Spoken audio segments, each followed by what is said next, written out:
Memphis, Tennessee. December 1851. On a rain-lashed auction block overlooking the Mississippi River, an event unfolded that would haunt Memphis's elite for generations. Witnesses later called it an omen, though no one understood it at the time. A single enslaved man, young, composed, and unlike anyone the traders had ever seen, was sold for a sum so outrageous that it sent shockwaves through the city's commercial class. Within 6 months, 3 of Memphis's wealthiest families would collapse under mysterious circumstances.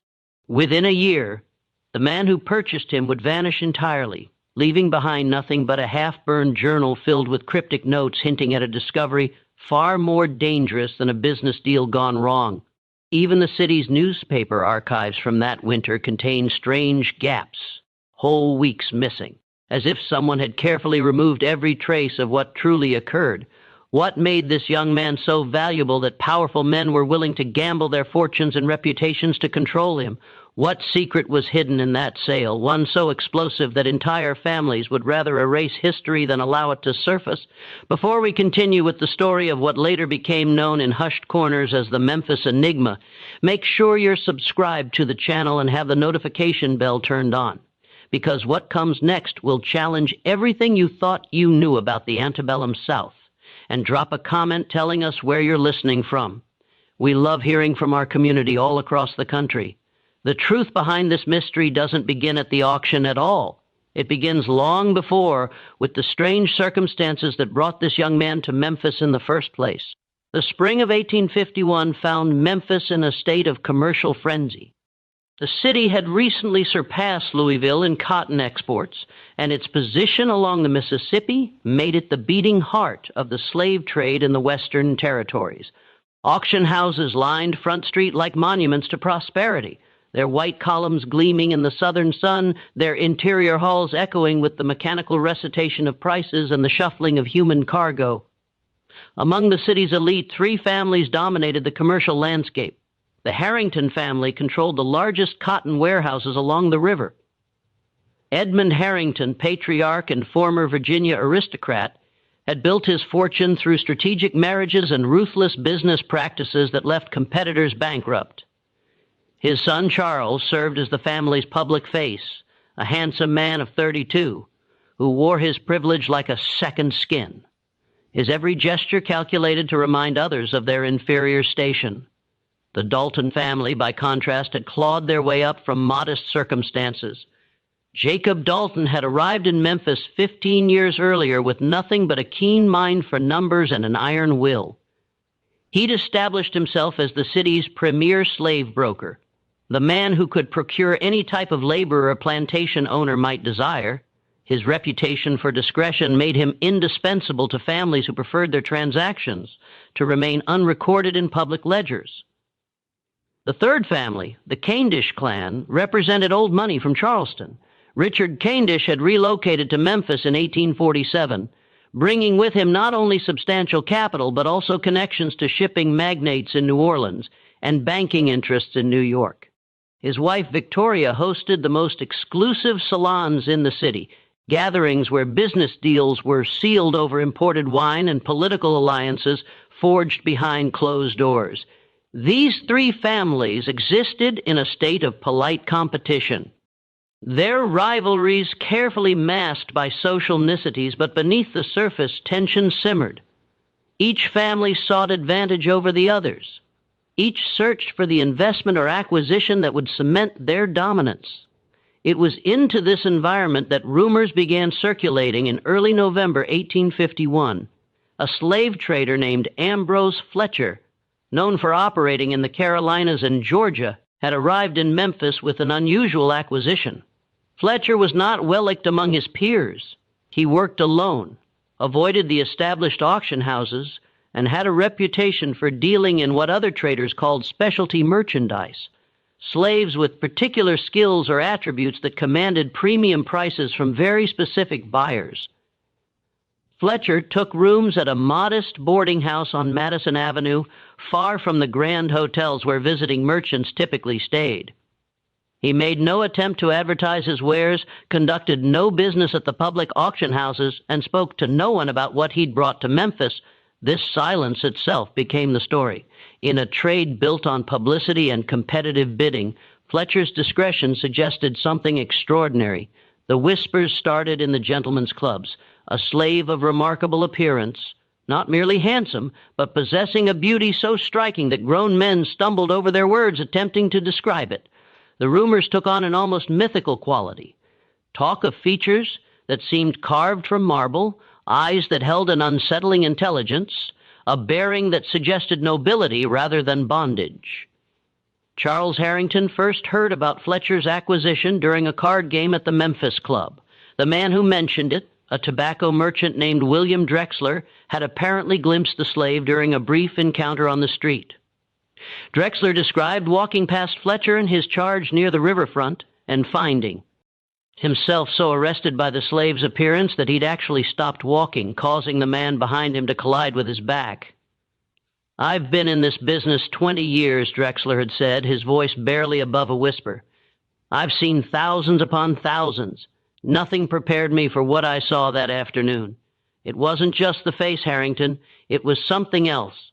Something in the way he moved, the way he held himself despite the chains, like he knew something the rest of us didn't." Charles dismissed the story as exaggeration, the kind of tall tale men told after too much bourbon, but the description nagged at him. His father had recently expressed frustration with their household staff, complaining that none possessed the refinement appropriate to their social station. A slave of exceptional appearance, properly trained, could serve as a status symbol in the Harrington home. A conversation piece at dinner parties, a visible marker of the family's ability to acquire what others could not. Charles made inquiries. He learned that Fletcher was preparing to leave Memphis within the week, having apparently found no buyers interested in his unusual merchandise. The price being quoted, $3,000, was astronomical. A prime field hand rarely exceeded $1,500. An educated house slave might command $2,000. $3,000 suggested either madness or something genuinely exceptional. On a gray afternoon in late November, Charles Harrington arranged a private viewing. Fletcher received him in his boarding house room, a cramped space that smelled of lamp oil and river damp. The trader was a thin man in his 52nds, with the weathered skin of someone who'd spent decades traveling rough roads.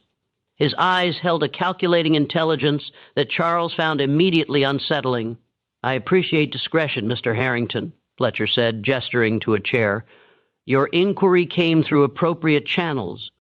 That speaks well of you."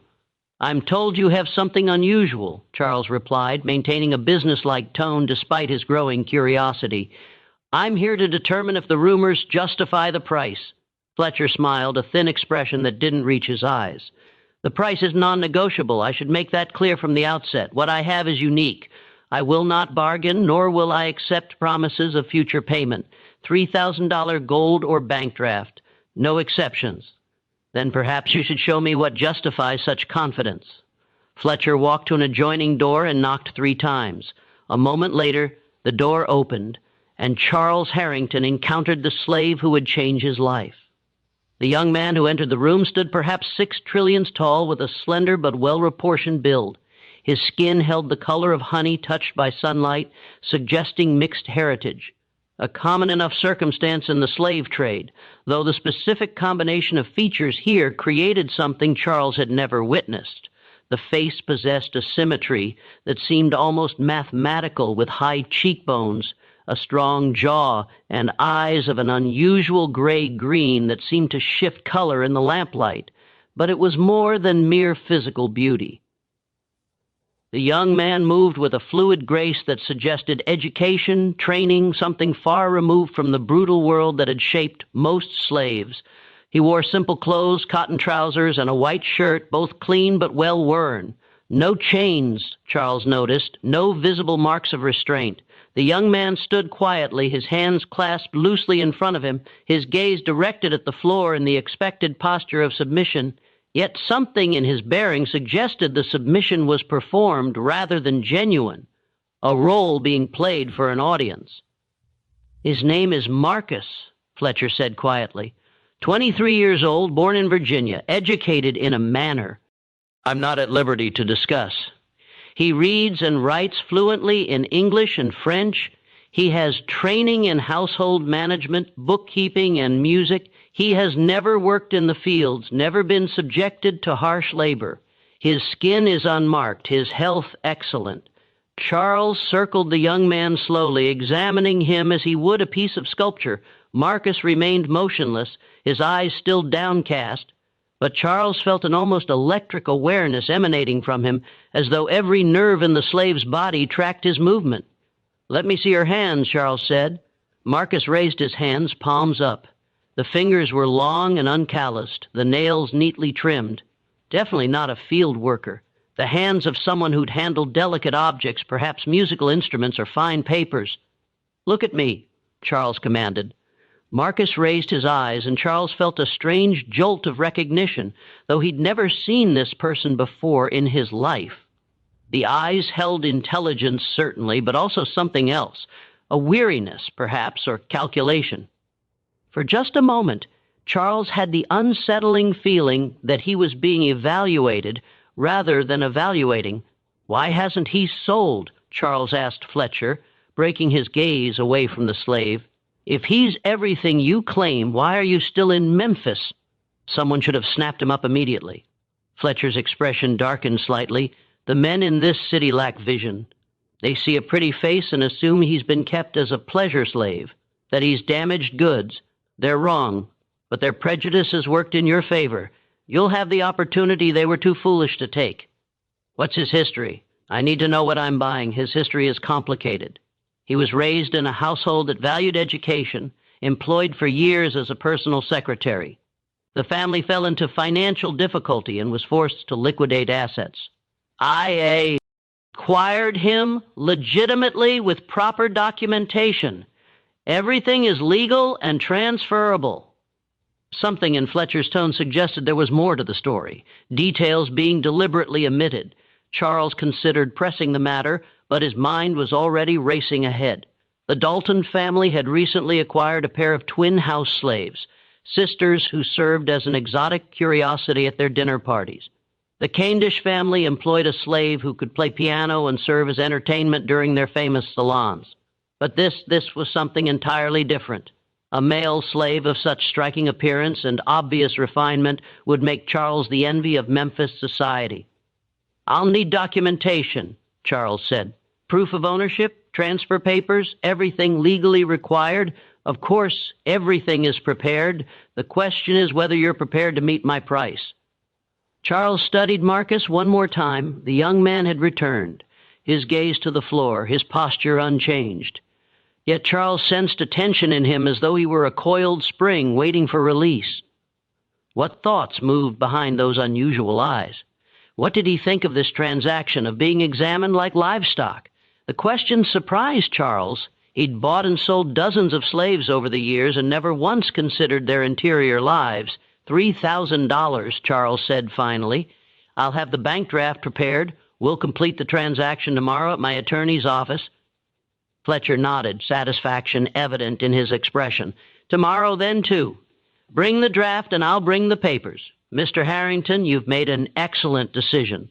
Marcus will serve you well." As Charles left the boarding house, he felt a strange mixture of excitement and unease. He'd just committed to the largest single purchase he'd ever made without his father's consultation. Edmund Harrington would be furious at first. But once he saw Marcus, once he understood the social advantage this acquisition represented, his anger would transform into approval. Charles was certain of it. What Charles could not know, as he walked back through the darkening streets of Memphis, was that he'd just set in motion a sequence of events that would destroy not only his own family, but two others as well. The slave he'd agreed to purchase carried with him a mystery that would prove far more dangerous than beauty. The transfer of ownership took place exactly as arranged. Charles arrived at his attorney's office with a bank draft for $3,000 drawn on the Memphis Trust Bank. Fletcher produced documentation that appeared at first glance entirely legitimate. A bill of sale from a Virginia estate, transfer papers showing Fletcher's acquisition, and a letter attesting to Marcus's skills and character signed by someone identified as Mrs. Eleanor Stratton of Richmond. The attorney, a cautious man named Horace Pembroke, examined everything carefully. He'd handled slave transactions for the Harrington family for years and prided himself on thorough documentation. Yet even he seemed slightly unnerved by Fletcher's intense scrutiny as the papers were reviewed. "Everything appears in order," Pembroke finally announced. "The providence is clear, the documentation legally sufficient, Mr. Harrington. Once you sign here, Marcus becomes your legal property." Charles signed without hesitation. Fletcher signed opposite. Money and papers changed hands. Marcus, who had stood silently throughout the entire proceeding, showed no visible reaction to his change in ownership. His face remained carefully neutral, his eyes fixed on some middle distance, his breathing slow and steady. "One piece of advice," Fletcher said as he prepared to leave, his hand on the door handle. "Marcus requires careful handling. He's not like other slaves. Treat him poorly and you'll find him difficult. Treat him with a measure of respect, not as an equal, you understand, but with acknowledgement of his capabilities, and he'll exceed your expectations. I know how to manage my property," Charles replied somewhat stiffly. "Of course, I'm sure you do." Fletcher tipped his hat and departed, leaving Memphis that same afternoon on a riverboat bound for New Orleans. He would never return to the city, and attempts to contact him in subsequent months would prove fruitless. Ambrose Fletcher, it seemed, had simply vanished from the slave trade entirely. Charles brought Marcus to the Harrington estate that evening. The family's home stood on Union Avenue, a grand Greek revival mansion with 6 white columns supporting a broad front portico. The house had been designed to intimidate, to announce the family's wealth and status before visitors even crossed the threshold. Edmund Harrington had spared no expense on the furnishings: imported carpets, crystal chandeliers from France, furniture crafted by master carpenters in Philadelphia. Edmund's reaction to Marcus proved even more dramatic than Charles had anticipated. The elder Harrington, prepared to rage at his son's impulsive expenditure, found himself speechless when Marcus was presented to him in the main parlor. Edmund circled the young man just as Charles had done the day before, his expression shifting from anger to fascination to something approaching unease. "Extraordinary," Edmund murmured. "Charles, you may have actually demonstrated business sense for once in your life. I've never seen anything quite like this." Charles felt a surge of pride. "I thought he could serve as your personal secretary, handle correspondence, manage your calendar, serve at dinner parties. Imagine the impression he'll make on our guests." Indeed, Edmund turned to Marcus. "Can you read complex doc?" "Humans? Legal papers? Financial statements?" "Yes, sir," Marcus replied, his voice cultured and unexpectedly resonant. "I've handled such materials extensively in previous service. We'll put that to the test tomorrow. Charles, have him quartered in the East Wing, the room adjacent to my study. I want him readily available." The decision to place Marcus in such proximity to the family's private quarters raised eyebrows among the household staff. The Harringtons employed 16 slaves, kitchen workers, field hands for their property outside the city, house servants, and a coachman. All were quartered either in the basement or in separate buildings behind the main house. To give this newcomer a room in the East Wing, mere feet from Edmund's personal study, and just down the hall from Charles's own bedroom, suggested a status unlike anything the other slaves had experienced. The head housekeeper, an older woman named Bess, who'd served the Harrington family for 20 years, expressed her concerns to Charles that first evening. "It ain't right," she said bluntly, "putting him up there with the family. The others are already talking. They don't know what to make of him." "He's not like the others," Charles replied. "He's educated, refined. Father wants him close for business purposes." Bess shook her head but said nothing more. She'd learned long ago that objecting too strenuously to the Harringtons' decisions led nowhere good. Marcus adapted to the household with remarkable speed. Within days, he'd mastered Edmund's schedule, organized years of disorganized correspondence, and demonstrated an ability to anticipate needs before they were voiced. He moved through the house with quiet efficiency, always present when needed, but never intrusive. At dinner parties, he served with a grace that made other servants appear clumsy by comparison, and guests invariably commented on his appearance.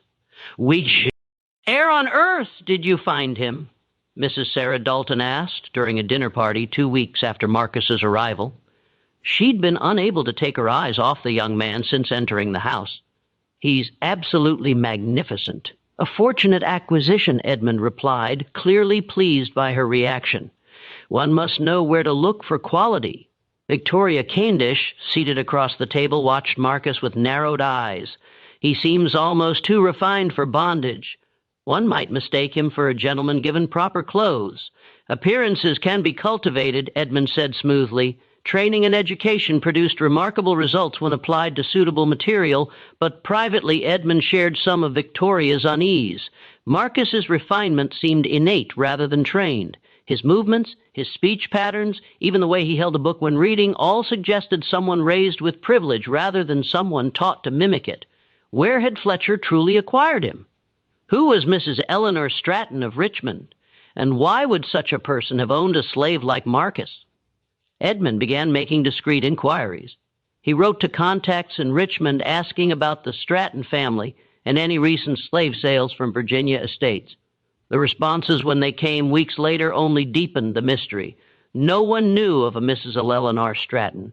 The signature on Marcus's documentation appeared to be genuine, the handwriting consistent throughout multiple documents, but the person herself seemed not to exist in Richmond's social registry.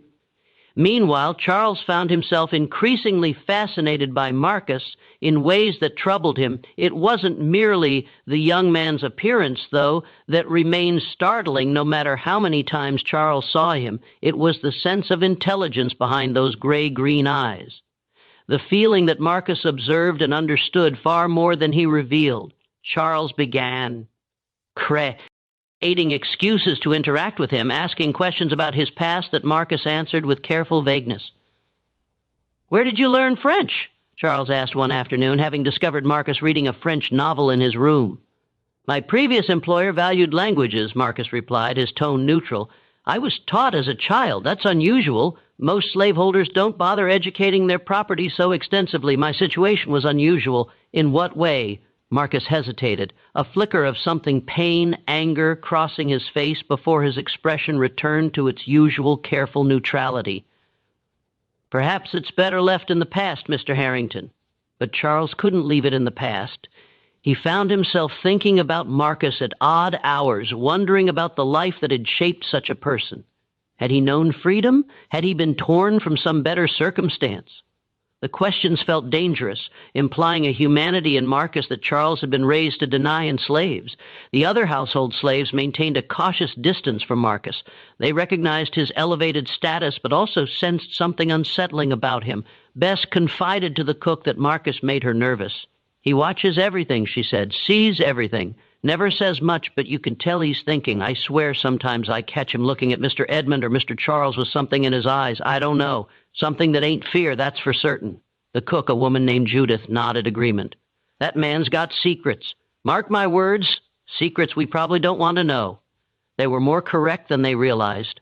On a cold evening in early January 1852, approximately 6 weeks after Marcus's arrival, Jacob Dalton paid an unexpected visit to the Harrington estate. He arrived without prior notice, his carriage pulling up to the front portico just as the family finished dinner. Edmund received him in his study, curious about what would prompt such an unusual call. Dalton was a stout man with a red face and intense eyes that suggested either brilliance or madness, depending on context. He entered the study in an agitated state, declining Edmund's offer of brandy and getting straight to the point. "I want to buy your new slave," Dalton announced without preamble. "The young man, Marcus, name your price." Edmund blinked in surprise. "He's not for sale, Jacob. I just acquired him. I'll give you $5,000. That's nearly double what you paid. How do you even know what I paid?" Dalton waved his hand dismissively. "I make it my business to know these things. $5,000. Edmund, think about it. That's an extraordinary profit for 6 weeks of ownership. The answer is no. Marcus has proven invaluable to my business operations. He's far more useful than $5,000. Dalton's face wrined further. $6,000, then that's my final offer. Jacob, even if I were inclined to sell, which I'm not, why on earth would you pay such an absurd price? What possible use could he be to you that would justify such an expenditure?" For a long moment, Dalton stared at Edmund without speaking. Then, in a quieter voice, he said, "You don't understand what you have in your house, do you? You think he's just an unusually handsome slave with some education, but there's something else about him, something that could be valuable in the right circumstances." "What are you talking about?" "I've made inquiries about the man who sold him to you, Ambrose Fletcher. Do you know what Fletcher specialized in, Edmund? He didn't trade in regular field hands or even educated house slaves. He dealt in slaves with very specific attributes sold to very specific buyers, private collectors, shall we say. People willing to pay extraordinary sums for extraordinary merchandise." Edmund felt a chill run down his spine. "What are you implying?" "I'm implying anything. I'm stating facts.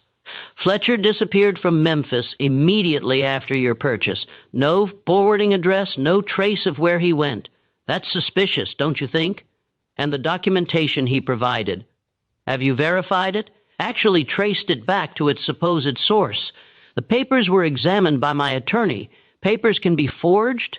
Signatures can be copied. I'm willing to bet that if you investigate thoroughly, you'll find inconsistencies, questions without answers." Edmund's unease deepened. "Even if that were true, it doesn't explain your interest in buying Marcus.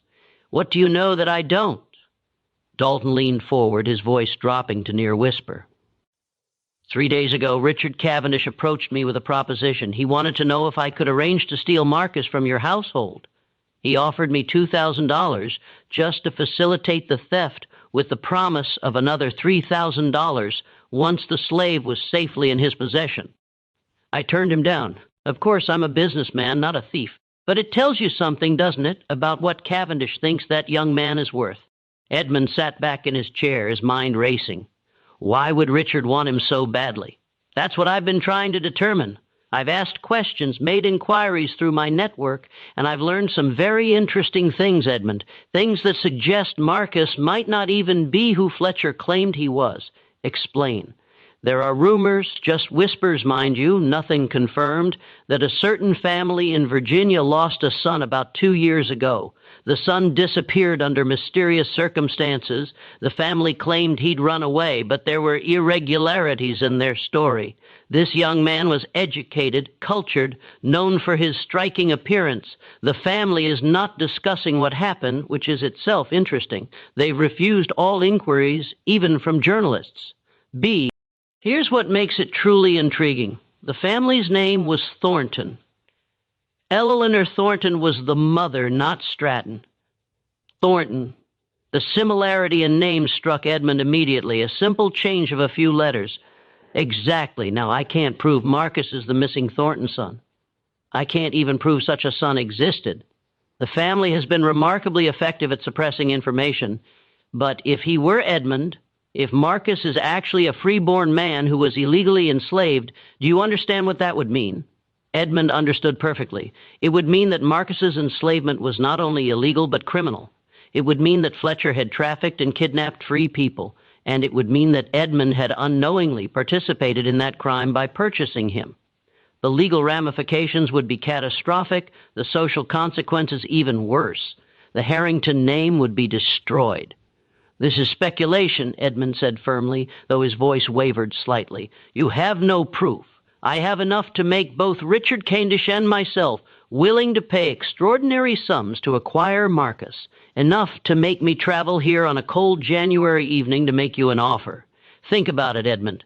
$6,000. Take the money. Let me handle whatever complications might arise from Marcus's past, and you wash your hands of the entire matter. Edmund studied Dalton carefully. The man was a skilled negotiator, expert at reading people and exploiting their weaknesses. Was this elaborate story simply a tactic to acquire Marcus at a profit? Or was there genuine substance to these claims about the Thornton family? I need time to consider this, Edmund said finally. Give me 3 days to investigate your claims. If I find evidence supporting what you've suggested, we'll discuss terms. Dalton stood, clearly unhappy with this response, but recognizing he'd pushed as far as he could. 3 days, Edmund. But I warn you, Cavendish won't wait forever. If he can't buy Marcus legally, he might resort to other methods. After Dalton departed, Edmund sat alone in his study for a long time, staring at the fire burning in the hearth. His mind churned with possibilities, each more troubling than the last. Finally, he rang for Marcus. The young man appeared within minutes, his expression composed and attentive. "You called for me, sir." Edmund studied him with new eyes, searching for any hint of deception or hidden identity. Marcus bore the scrutiny calmly, neither defiant nor submissive, simply waiting. "Tell me the truth," Edmund said quietly. "Who are you really? Not the history Fletcher provided, the truth." Something flickered across Marcus's face, surprise perhaps, or relief. Then it was gone, replaced by the careful neutrality Edmund had come to expect. "What truth would you like to hear, Mr. Harrington?" Marcus asked softly. "The truth of what I was or the truth of what I've become?" "Both." Marcus was silent for a long moment. When he spoke, his voice carried a weight it hadn't held before, as though he were finally allowing something genuine to emerge. "I was born free in Virginia, as Fletcher's papers claim. I received an education appropriate to my station. I had prospects, a future. Then circumstances changed in ways I couldn't control, and I found myself in a situation no amount of education or refinement could rescue me from. Fletcher purchased me from people who had no legal right to sell me. He knew this. He didn't care. He saw an opportunity to profit from someone else's tragedy, and he took it." "The Thornton family," Edmund said. Marcus's eyes widened slightly. "You've been making inquiries. Jacob Dalton was just here. He told me things. Are you Eleanor Thornton's son?" "I was." The simple past tense of that statement carried enormous weight. Edmund felt his world tilting. He'd spent $3,000 on a freeborn man, had enslaved someone illegally, had committed a crime that could destroy his entire family. "Why didn't you say anything?" Edmund demanded, anger rising. "Why didn't you protest when Fletcher sold you to me? Why didn't you speak up at the attorney's office?" Marcus's expression hardened. "And say what exactly? Who would have believed me? A man in chains claiming to be freeborn. Fletcher had documents, signatures, seemingly legitimate papers." "I had nothing but my word. Would your attorney have sided with me over Fletcher's documentation? Would you have?" Edmund had no answer. Marcus was right. No one would have believed him. The word of a claimed slave against documented proof of ownership. The law would have sided with the documentation every time. "If you're freeborn," Edmund said slowly, "then you have rights.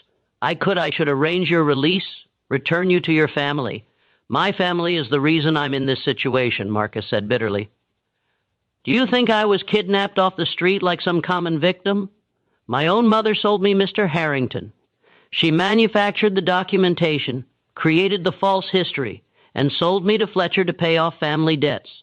The Thornton name was more valuable to her than her own son. So, forgive me if I don't share your optimism about the possibility of returning home." The revelation stunned Edmund. He'd heard of such things, desperate families selling their mixed-race children, hoping to pass them off as slaves to discharge debts, but always as distant rumors, never as immediate reality. "Why are you telling me this now?" Edmund asked. "Because Dalton is right to warn you about Cavendish. Richard Cavendish knows who I am. He knows what I represent, and he wants me not as a slave, but as leverage against my family. The Thorntons may have disowned me, but they still fear exposure. Cavendish has been trying to blackmail them for months. If he acquires me, he'll use me to extract far more than $6,000 from my mother. He'll bleed the Thornton fortune dry, then expose the scandal anyway, just for the pleasure of destroying them." Edmund's mind reeled. "How do you know this?" "Because I'm not deaf, Mr. Harrington. I hear conversations in this house. I observe who visits and why. I've pieced together information from fragments of overheard discussions. Cavendish has been planning this for some time. Dalton's offer tonight wasn't generosity. It was an attempt to outmaneuver Cavendish before Cavendish makes his move. Then what should I do?" Marcus smiled, but there was no humor in it. "That depends on what kind of man you are. You could sell me to Dalton and profit handsomely. You could sell me to Cavendish and profit even more, though at greater moral cost. Or you could do something neither man expects, which is you could help me disappear." The suggestion hung in the air between them. Edmund stared at Marcus, seeing not a slave, but a young man trapped by circumstances beyond his control, yet still fighting to survive with whatever tools remained to him. "If I help you," Edmund said slowly, "I'll make enemies of both Dalton and Cavendish. They won't forgive what they'll see as betrayal. No, they won't. But if you sell me to either of them, you'll never know a moment's peace. The truth will come out eventually. It always does. And when it does, you'll be implicated in a scandal that will destroy your family's reputation just as surely as it would destroy mine. At least if I disappear, you can claim ignorance. Say I ran away, that you were as deceived by Fletcher as anyone else." Edmund considered the options before him. Each path led to risk. Each choice carried consequences. But Marcus was right about one thing. The truth had a way of emerging, no matter how deeply buried. Better to act now, while he still had some control over the situation, than to wait for disaster to arrive on his doorstep. 3 days, Edmund said finally. "That's what I told Dalton. In 3 days, you'll disappear. I'll provide money and documentation to help you reach the North. In return, you'll never contact me again. Never reveal what you know about this family. Never speak of your time in this house." Agreed. And Marcus, or whatever your real name is, Marcus is my real name, Marcus Thornton. Whatever else was taken from me, they couldn't take that. Marcus, then, if I discover you've betrayed this confidence, if you try to use what you know against me, I'll spend every resource I have hunting you down. Do we understand each other? Perfectly. They shook hands, master and slave, making a deal that upended everything such a relationship was supposed to represent. Edmund felt the firmness of Marcus's grip, the equal strength meeting his own, and realized this was perhaps the first truly honest interaction they'd had since Marcus arrived in his household. Neither man could have predicted how this agreement would lead not to Marcus's disappearance, but to something far more catastrophic. Because there were others watching, others with their own plans, and the next 3 days would prove that in Memphis in 1852, keeping secrets was far more difficult than either of them imagined. The following morning, Charles Harrington noticed an immediate change in his father's demeanor. Edmund was distracted during breakfast, barely touching his food, his eyes constantly drifting toward the doorway, as if expecting someone to burst through at any moment. When Charles asked if something was wrong, Edmund simply shook his head and muttered something about business concerns. Marcus served at the table as always, his movements sufficient and unremarkable. To Charles's eye, nothing seemed different about the young man. Yet there was something, a tension in the air, a feeling that the ordinary surface of their morning routine concealed currents Charles couldn't quite identify. After breakfast, Edmund called Charles into his study and closed the door, an unusual precaution in their own home. "What do you know about Richard Cavendish's financial situation?" Edmund asked without preamble. Charles frowned at the unexpected question.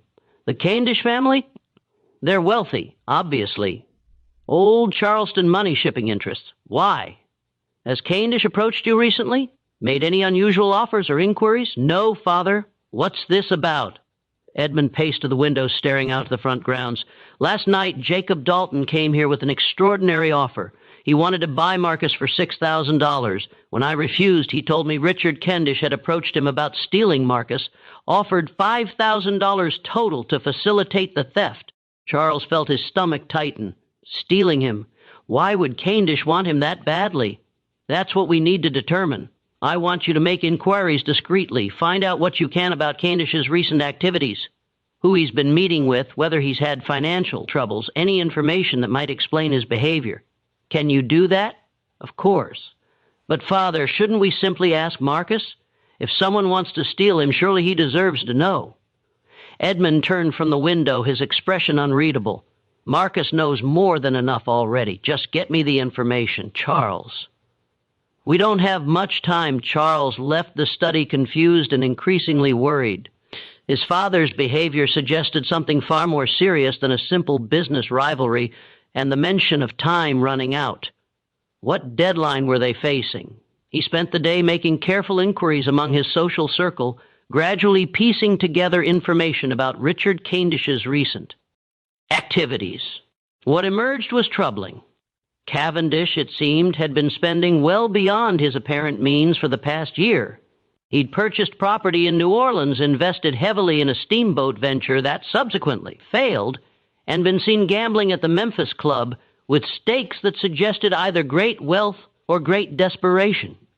His wife, Victoria, had cailed her famous salons, citing health concerns, though rumors suggested the real reason was financial embarrassment. More intriguingly, Candish had been making frequent trips to Virginia and back over the past several months.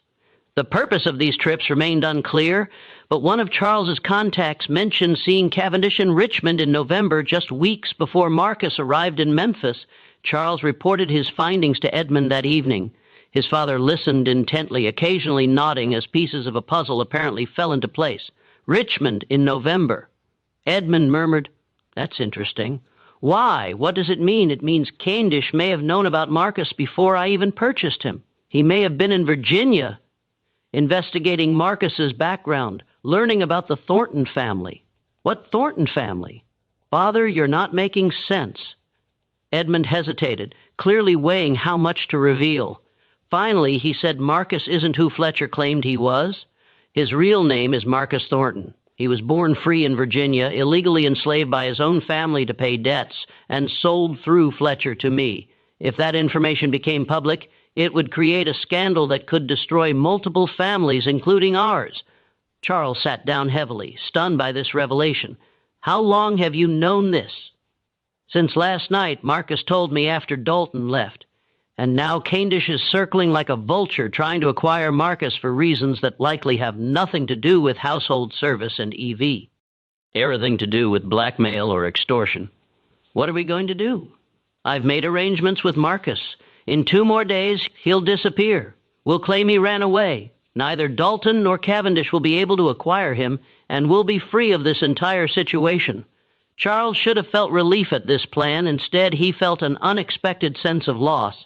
Despite the complications Marcus represented, despite the danger his presence brought, Charles had grown accustomed to having him in the house. More than accustomed, he'd found himself looking forward to their brief interactions, to the moments when Marcus's careful facade slipped and revealed glimpses of the intelligent, complex person beneath. "Does Marcus want to disappear?" Charles asked quietly. Edmund looked at him sharply. "What he wants is irrelevant. This is the only solution that protects everyone involved. It protects us. I'm not sure it protects him. Where will he go? How will he survive as a fugitive slave? If he's caught, he won't be caught. I'm providing him with documentation and funds. He's clever enough to make his way north. Now stop questioning my decisions and focus on helping me ensure the next 2 days pass without incident." But incident was precisely what the next 2 days would bring. Because while Edmund and Charles planned Marcus's disappearance, Richard Cavendish was implementing plans of his own. Plans that had been months in the making and would soon erupt into violence that would shock Memphis society. That night, a fire broke out in the Candish family warehouse near the riverfront. The blaze consumed the building entirely, destroying an estimated $50,000 worth of goods. Cavendish himself had been inside when the fire started, attempting to salvage account books. He escaped with his life, but suffered burns to his hands and face. The fire was ruled accidental, blamed on a knocked-over amp. But those who knew Candish's financial situation whispered different theories. Some suggested he'd set the fire himself to collect insurance money. Others claimed the blaze had been started by creditors sending a message. The truth was darker than either theory. The fire had been started deliberately, but not by Candish and not for insurance purposes. Someone wanted Candish distracted, wanted his attention focused away from his plans for Marcus Thornton. Someone who understood that desperate men make mistakes and that those mistakes could be exploited. The following morning, while Candish recovered from his injuries, 3 events occurred in rapid succession that would shatter the fragile equilibrium Edmund had tried to maintain. First, Jacob Dalton's eldest son, Thomas, was found dead in his room at the family home. The young man, just 24 years old, appeared to have died from some kind of seizure or apoplexy, though no doctor could determine the exact cause.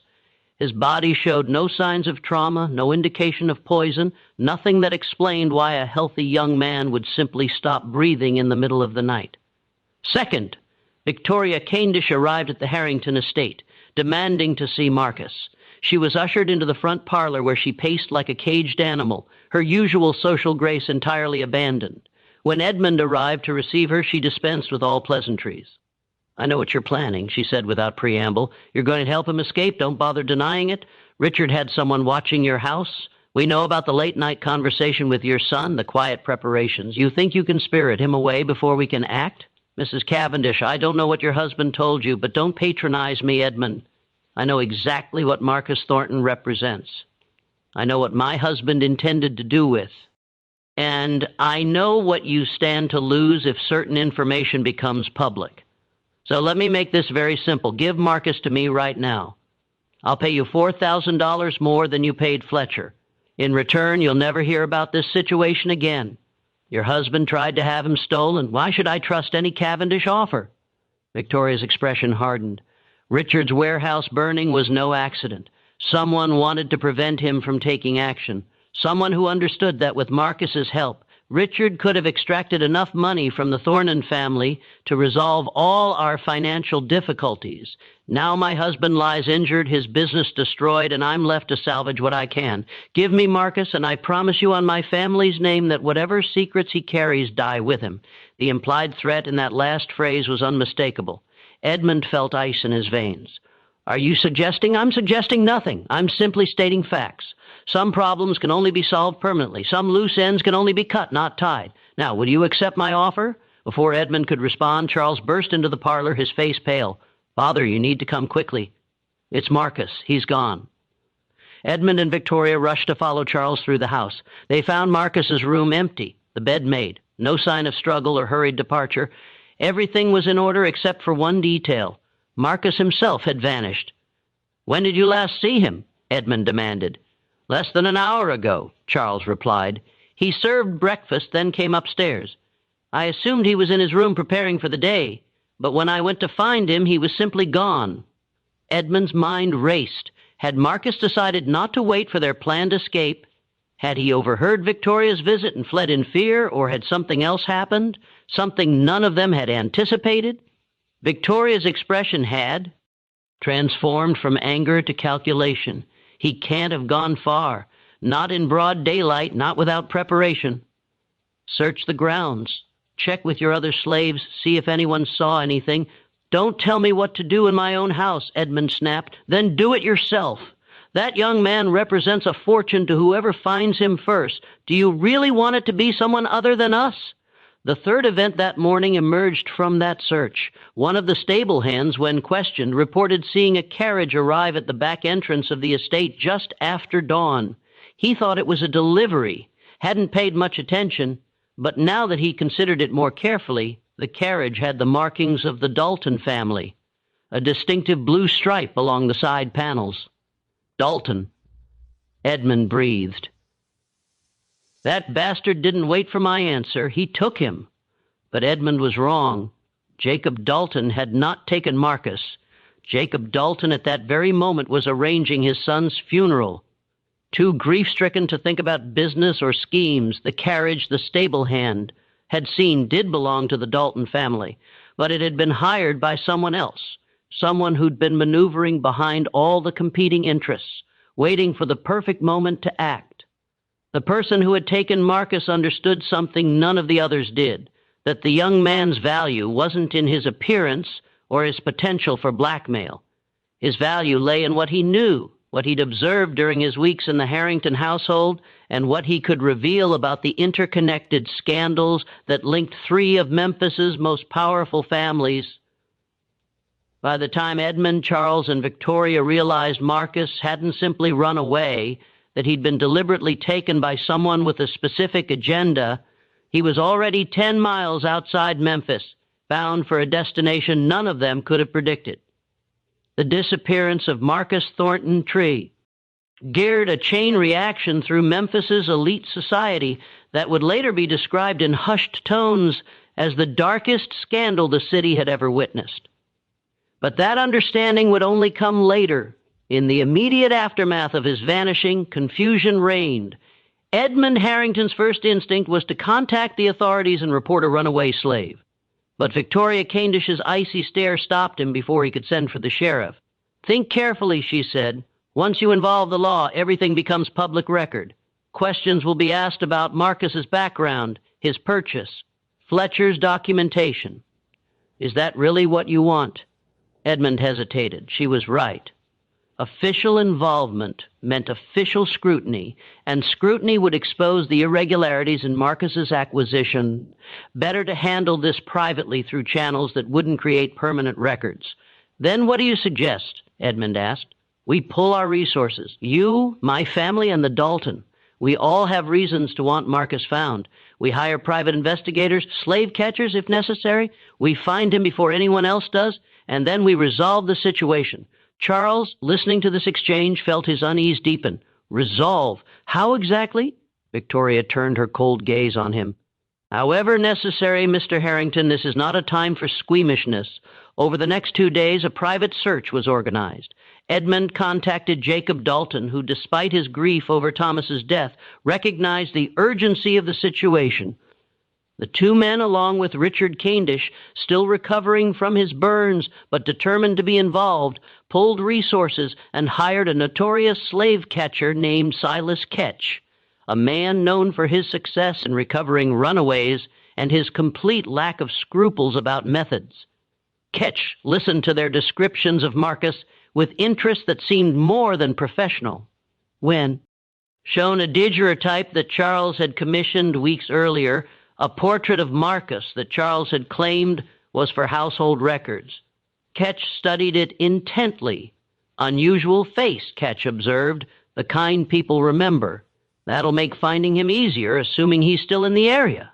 But gentlemen, I have to ask, is there anything else I should know about this particular slave? Anything that might affect how I conduct the search? The three men exchanged glances. Finally, Cavendish spoke. He's valuable, very valuable, worth far more than his purchase price. We need him returned unharmed and with discretion regarding his whereabouts during his absence. Catch his eyes narrowed. Discretion cost extra. And if this boy is as valuable as you say, I'll need guarantees about payment. Say $2,000 on delivery.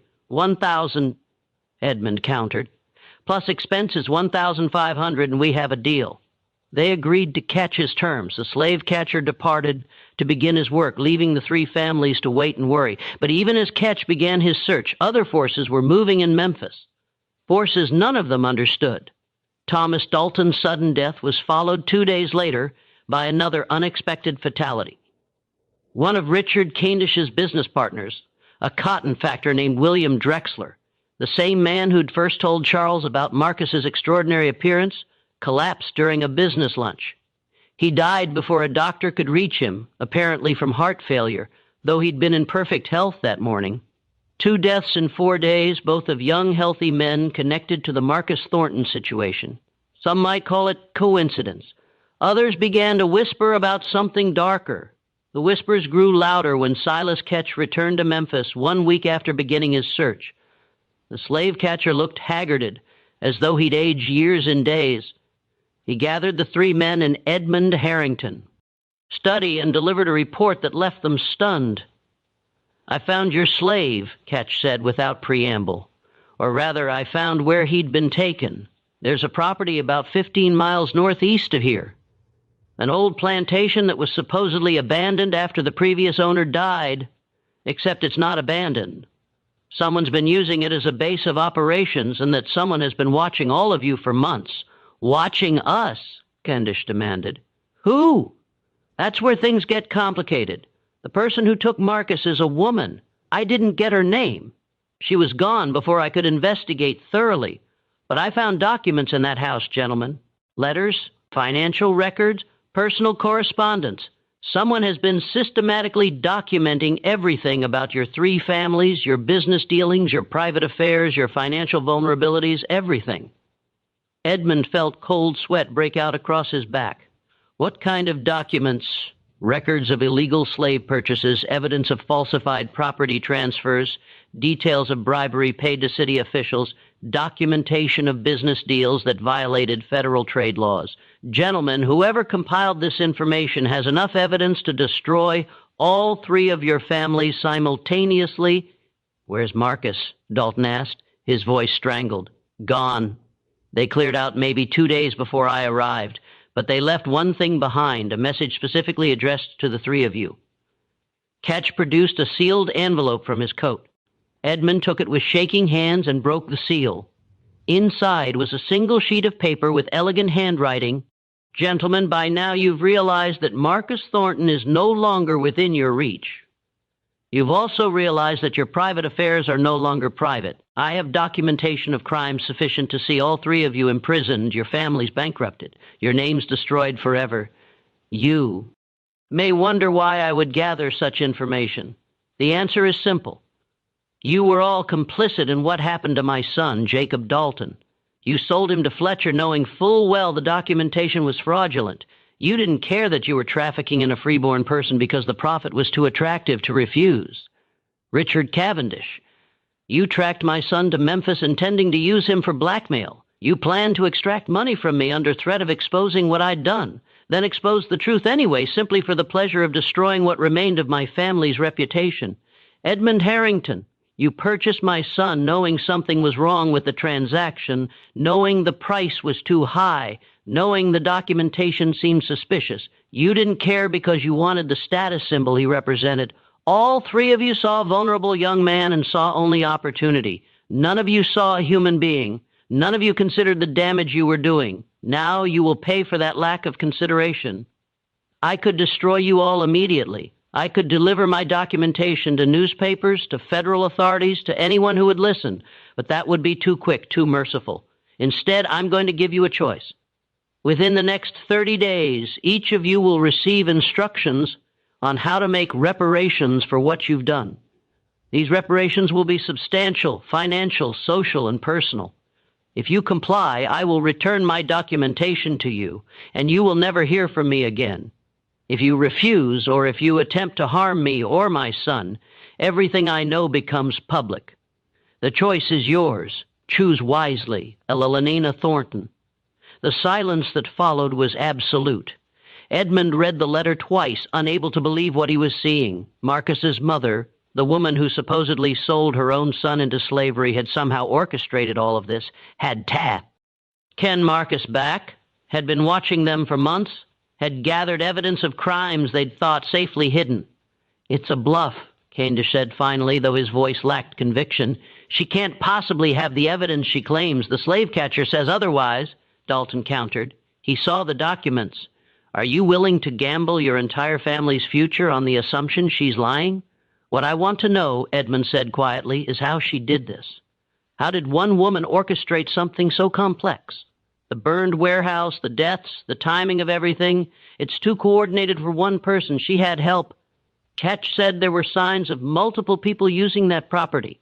I'd guess at least 3 or 4 individuals working together. One of them might have been Marcus himself if he wasn't actually kidnapped, but went willingly once he realized his mother was trying to rescue him.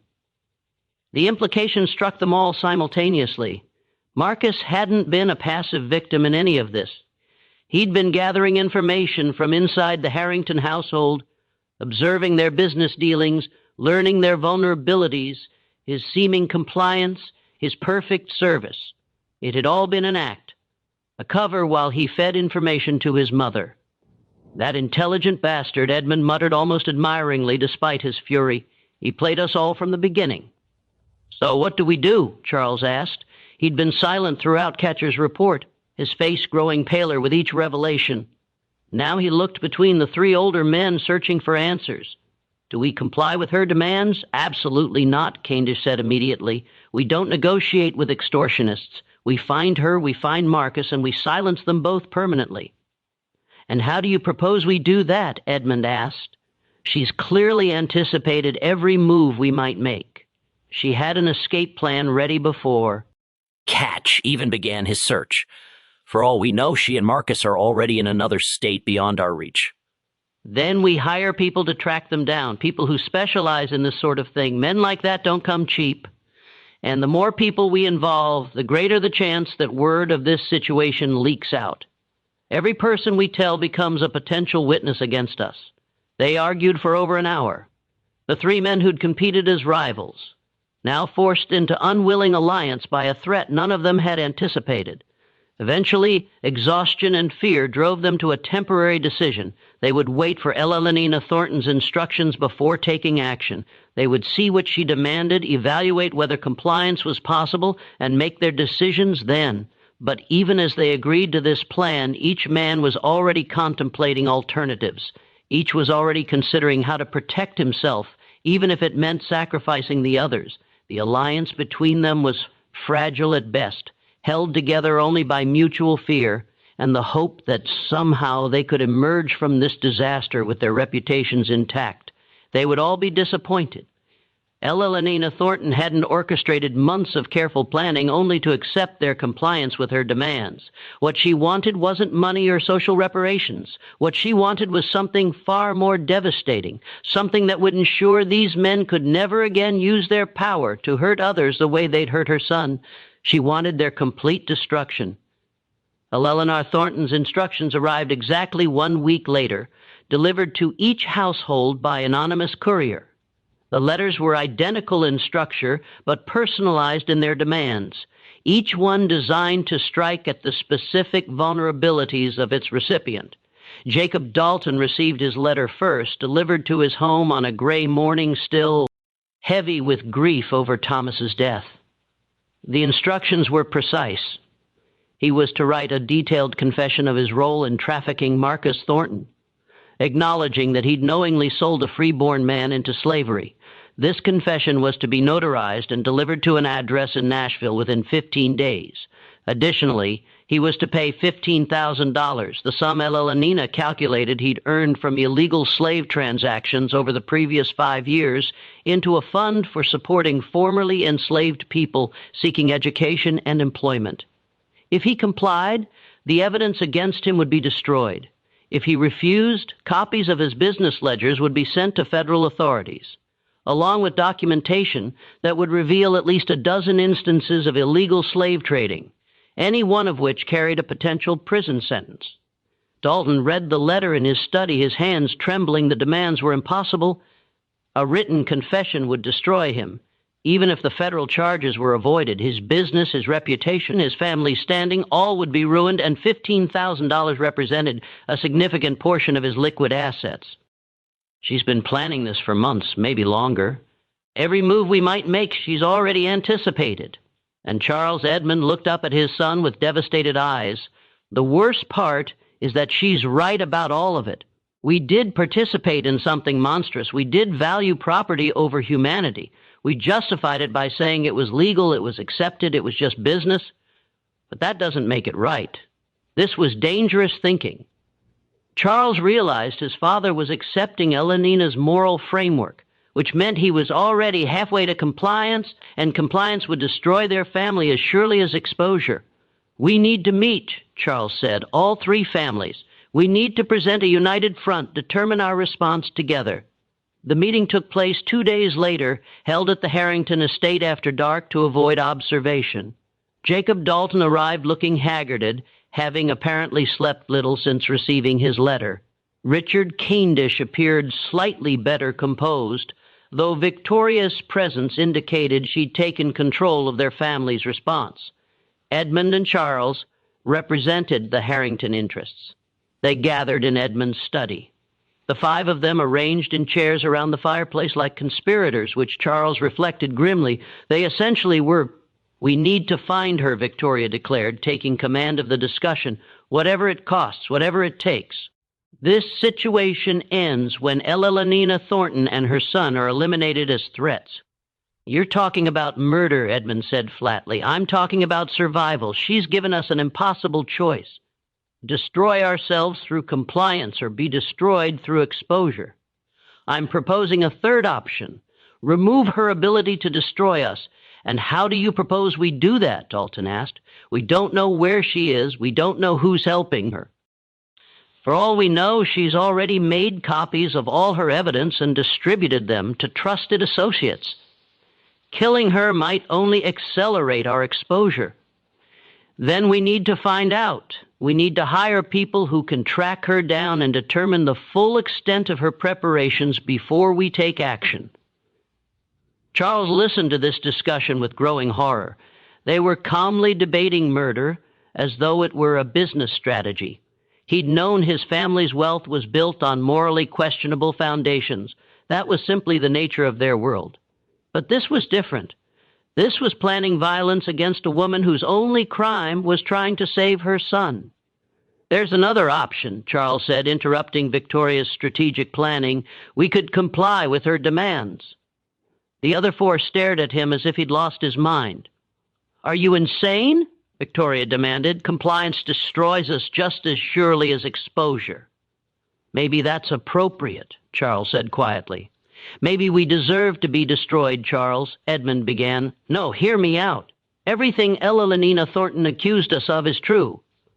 We did participate in trafficking a freeborn man. We did value property over humanity. We did commit crimes in pursuit of profit. Maybe the appropriate response isn't to compound those crimes with more violence, but to accept responsibility for what we've done." "Noble sentiments," Candish said coldly. "But nobility doesn't feed your family or preserve your name. The real world requires pragmatism, not philosophical hand-wringing. The real world is changing," Charles countered. "There's increasing pressure against slavery in the North, federal tensions over the Fugitive Slave Act. What happens in the next few years if the abolitionists gain more power? What happens if slavery itself becomes illegal? All the evidence Elena gathered would still exist, still be usable against us." "Compliance at least ends this threat. Your son makes a valid point," Dalton said thoughtfully. "The political landscape is shifting. Perhaps compliance, as devastating as it would be, is the safest long-term strategy." "Absolutely not," Victoria snapped. "We fight. We find her. We end this threat permanently." The meeting dissolved into argument, the temporary alliance fracturing under pressure. Eventually, with nothing resolved, the families departed to make their own decisions.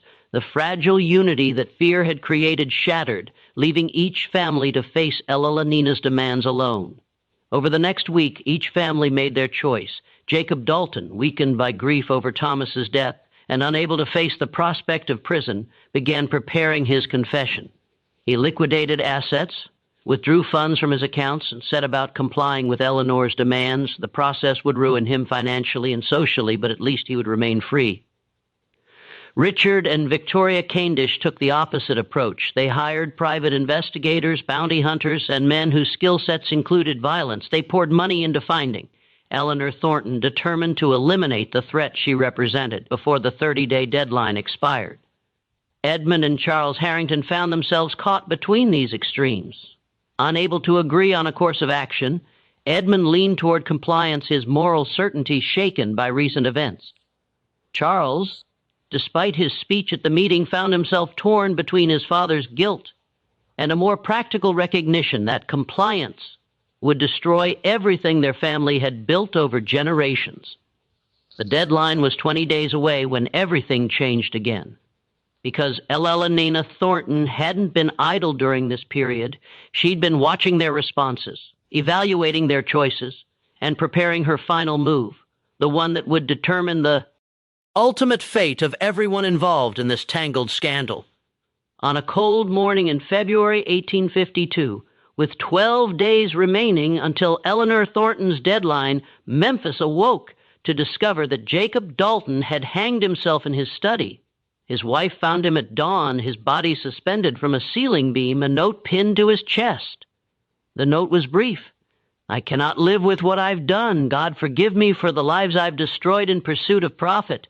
The suicide shocked Memphis society. Dalton had been a controversial figure, but a respected businessman. His death by his own hand suggested disgrace of a magnitude that set tongues wagging throughout the city. What had he done that drove him to such despair? What secrets had he been hiding?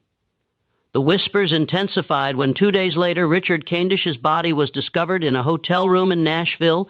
Official reports listed the cause of death as heart failure, but those who saw the body noted strange bruising around his neck and evidence that he'd been in a violent struggle before death. The Nashville authorities ruled it natural causes. Cavendish's known health problems from his warehouse burns provided convenient explanation, but rumors persisted. 2 men dead within days of each other, both connected to the Marcus Thornton situation.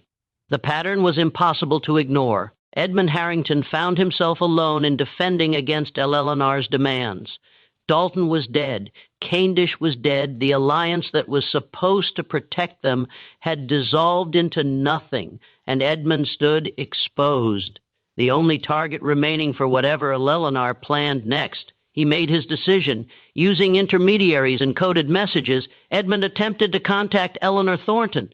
He sent word through channels he hoped she was monitoring that he wished to negotiate to discuss terms that might satisfy her demands without completely destroying his family.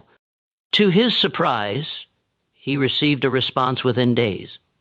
A meeting was arranged at a neutral location, a small church outside Memphis deserted during weekdays. Edmund arrived with Charles, both men armed, but hoping violence wouldn't be necessary. Eleanor Thornton was waiting for them in the empty sanctuary. She was a woman in her late 40s, elegantly dressed with a bearing that suggested refined education and considerable strength of character. Marcus stood beside her, and seeing him again, Edmund felt a strange mixture of anger, respect, and regret. "Mr. Harrington," Eleanor said without preamble, "thank you for coming. I assume recent events have made you reconsider your position regarding my demands." "Recent events," Edmund replied carefully, "have eliminated 2 of the 3 men you were targeting. Forgive me for being direct, but were you responsible for their deaths?" Eleanor's expression didn't change. Jacob Dalton killed himself rather than face what he'd done. His guilt destroyed him more effectively than any revenge I might have planned. As for Richard Cavendish, I'll simply say that men who hire violent criminals sometimes discover those criminals have their own agendas. I don't mourn his death. And now you have only me left. Yes. Which brings us to this meeting. You wanted to negotiate, so negotiate. Edmund took a deep breath. Your demands would destroy my family. I'm willing to accept responsibility for my role in what happened to Marcus. I'm willing to make financial reparations, but I'm asking you to show mercy to my wife, my son, the people who depend on our household for employment. Let me bear the consequences without destroying innocent lives around me. Innocent lives? Eleanor's voice turned sharp. Tell me, Mr. Harrington, were you thinking about innocent lives when you purchased my son? When you kept him in your household knowing something was wrong? And with the transaction? You speak of mercy now that you need it, but where was your mercy then? I had none, Edmund admitted. I was wrong. I participated in something monstrous because it was legal and profitable, and I didn't want to look too closely at the ethics of it. I'm not asking you to forgive me. I'm asking you to let the consequences fall on me alone. Eleanor studied him for a long moment.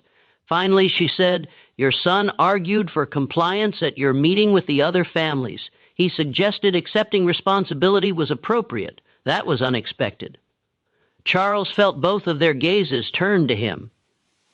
It seemed like the right thing to say, he offered, but did you believe it? Or were you simply playing to your father's guilt, trying to manipulate his decision? The question struck Charles like a physical blow because it was precisely accurate. He'd been playing both sides, arguing for compliance to his father while privately hoping for a solution that wouldn't require such devastating sacrifice. I don't know what I believe anymore, Charles admitted. I've been raised to think of slaves as property, business as morality neutral, profit as its own justification. But watching Marcus these past months, listening to him speak, seeing his intelligence and humanity, it's made me question everything I was taught. I don't know if compliance is right or if it's simply performative guilt. I just know that what we did to him was wrong, and someone needs to acknowledge that. Eleanor's expression softened slightly. That's more honesty than I expected. Very well. Here are my revised terms, Mr. Harrington. You will free your household slaves as I demanded. You will provide them with documentation and resources to establish new lives. You will resign from the bank boards. But I won't require public acknowledgement of your role in purchasing Marcus. That was a concession. On to your plea for mercy. And in return, my documentation of your crimes remains sealed. You and your family can rebuild your reputation, though it will take years and considerable effort. You'll be diminished, but not destroyed. What about Marcus? Charles asked. What happens to him? Elenina glanced at her son, who'd remained silent throughout the entire exchange. When Marcus spoke, his voice carried weight earned through suffering. "I'm going north," Marcus said. "To Boston eventually. My mother has contacts there, people who can help me establish a new identity and a life free from this nightmare. I'll study law, maybe become an advocate for others caught in similar situations. I'll use what happened to me to help prevent it from happening to others." "That's admirable," Edmund said quietly. "Don't mistake my plans for forgiveness," Marcus replied, his tone hardening. "I'll never forgive what any of you did, but I can choose to use my experience for something constructive rather than letting it destroy me the way guilt destroyed Mr. Dalton. That's not mercy to you, that's survival for me." The four of them stood in the empty church, the weight of recent events heavy in the air between them. Finally, Edmund nodded his acceptance of Elenina's terms. "I'll begin freeing the slaves tomorrow. You'll have your compliance within the week. See that I do, because if you fail to meet these terms, Mr. Harrington, I still have my documentation. I can still destroy you. This is mercy, but mercy extended only once. Don't make me regret it." They parted ways that afternoon. Eleanor and Marcus departed Memphis, heading north toward new lives and uncertain futures. Edmund and Charles returned home to begin the painful process of dismantling the foundations of their family's wealth and position. The scandal that emerged over the following months was substantial but manageable. The Harrington family freed their slaves, provided them with documentation and funds, and withdrew from prominent social positions. Rumors circulated about financial difficulties and business reversals, but without concrete details, the gossip eventually faded. Within 2 years, the Harrington name had lost its luster, but not been entirely destroyed. They became a second-tier family, respectable, but no longer elite. The fate of the Dalton and Cavendish families was less kind. Jacob Dalton's suicide revealed financial irregularities that led to seizure of assets by creditors. The Dalton family scattered, some moving to other cities to escape the shame. Richard Cavendish's death triggered investigations that eventually revealed his involvement in several questionable business dealings. Victoria Candish fought to preserve the family's reputation, but ultimately failed, dying in poverty in New Orleans in 1856. As for Marcus Thornton, historical records become sparse after 1852. There are hints that a man matching his description practiced law in Boston in the 1860s, that he may have been involved in Underground Railroad activities, but nothing definitive. Elenina Thornton died in Philadelphia in 1859, her obituary listing her as a widow and mother who devoted her later years to charitable work supporting former slaves. The mystery that had consumed Memphis for those fateful months gradually faded from memory, becoming just another lost story in a city with too many secrets to remember them all.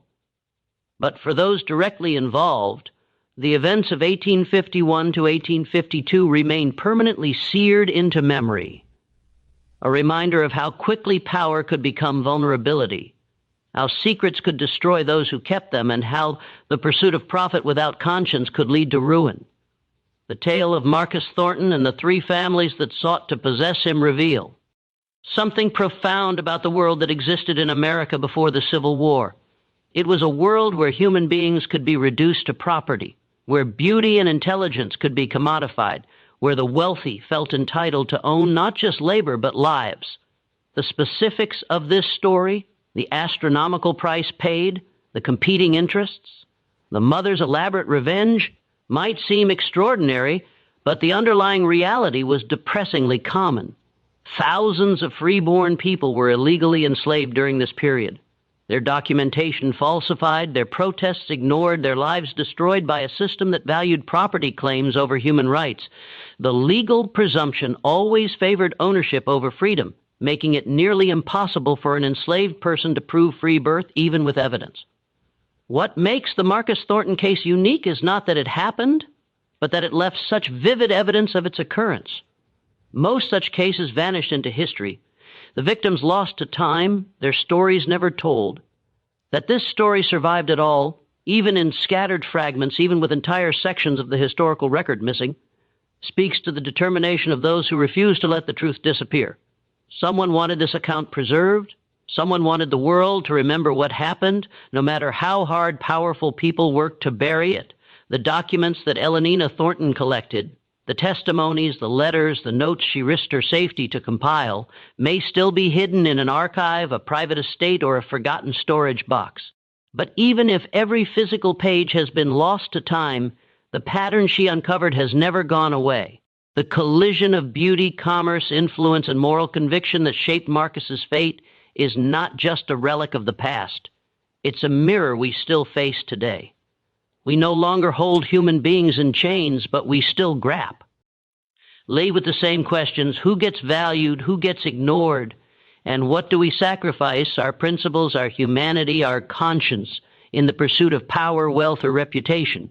In that sense, the so-called impossible mystery of the most striking young man ever sold in Memphis was never only about one individual in 1851. It's about all of us, about the choices we make, the injustices we tolerate, and the stories we choose to pass on to the next generation. What do you think of this story? The lengths people went to in order to hide their secrets?